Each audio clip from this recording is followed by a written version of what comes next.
Hello, this is Ingrid again. And I think we last left off when we were talking about compulsive gamblers. And I want to tell you my story. My story starts out in 2005, where I met my husband. My husband is a very, like a tall guy who's extremely, at that time, very fit.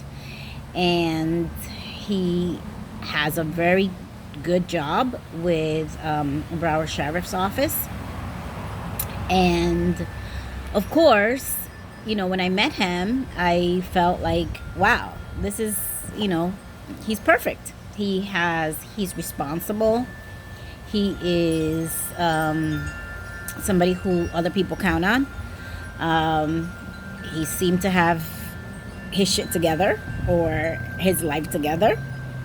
And I just thought I hit the jackpot. Like, wow, this amazing guy who actually wants to date me. And so, fast forward 2 years later, we got married. All throughout our courtship, he was a gentleman. And I'm talking about, gentleman in the fact that he was always on time, very punctual. He was always opening up doors. It was like he was the perfect gentleman. My mom, when she met him, she goes, where did you find this guy? Because he seems too good to be true. And sure enough, he was too good to be true, ladies. Um, all right, so we got married in 2007 in a beautiful church called Calvary Chapel. And we ended up having our son in 2008, a beautiful bouncing baby boy.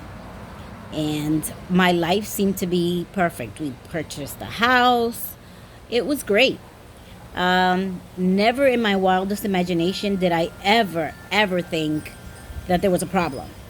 Um, Especially because I had no idea that gambling was an addiction, that it was something like drugs, or, you know, I was never raised that way. I didn't have a family that came from addicts, or that came from gambling. To me, I was clueless. I never saw that in New York. And I honestly didn't know what it was. I thought gambling was something fun, that you go to the casino, you take $100 or $200, you spend them, and if you win or you lose, you know that that's it, and you're going home for the day. And it's so ironic because my bachelorette party was actually at the Hard Rock Casino down in Hollywood. And I thought, when he showed up, I was like, what is he doing here? Why is he like crashing my bachelorette party? Um, but I didn't think anything of it. Needless to say, as things started to unravel in my house, I actually thought, ladies, that I married a psychopath. I thought that there was something wrong with him mentally. I thought that he was bipolar. I thought that he was going crazy. I looked through the DSM-4 at that time, which is the book for the diagnosis for psychiatrists and psychologists. Because I am in the education field and I deal with special needs children, I always thought that I kept looking for all these different diagnoses because I knew something was wrong. I just couldn't pinpoint what the problem was. And this went on for years. At first, I thought it was, well, maybe it's my son, taking up so much space, as far as he maybe feels left out, which I read in magazines that sometimes seems to happen when a baby is born and husbands feel like they're being neglected. So, of course, I put full effort into trying to give him more attention, being more supportive. I also thought it was the job, between all the stress that he was in, and there was always an excuse. But never ever, ladies, did I ever, and gentlemen, did I ever pinpoint that there was something way deeper than I was able to see. It was way, way deeper than I could have ever imagined.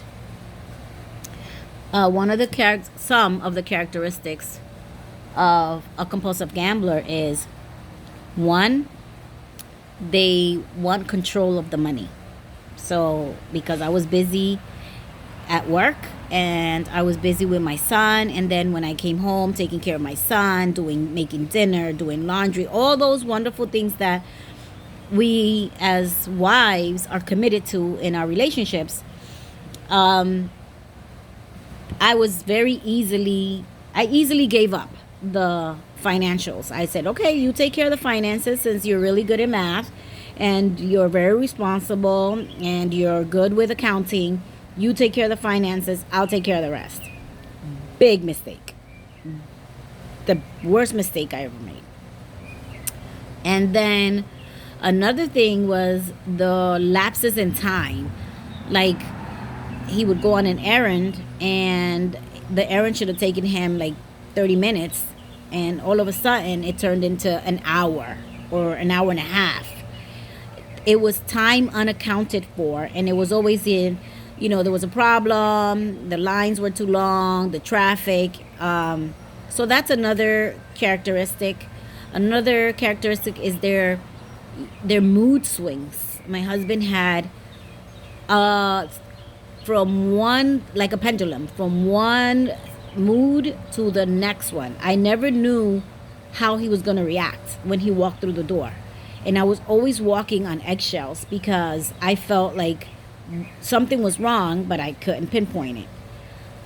The other is always, sorry ladies, I almost dropped my phone, but the other was basically blaming me for everything that went wrong. Every single thing that went wrong in the house was my fault. It was always my fault. It still is my fault. So those are some of the characteristics: money unaccounted for, time unaccounted for, mood swings, not wanting to be held accountable for anything, disappearing acts. He would disappear for hours on end, and I had no idea where he was.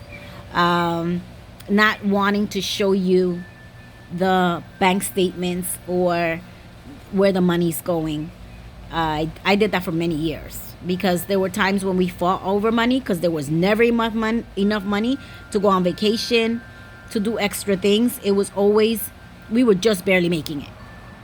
My bills were paid, the mortgage was paid, the light bill was paid, the water was paid, but there was never an excess of money. Although I had a very good job, which I still do, and he had a very good job, which he still does. So with that said, I am going to close this segment and stay tuned for the next one, because I'm going to start telling you my life story, and it's going to be very interesting for those of you that are wondering what's going on and why can't I figure this out. Till next time, bye bye.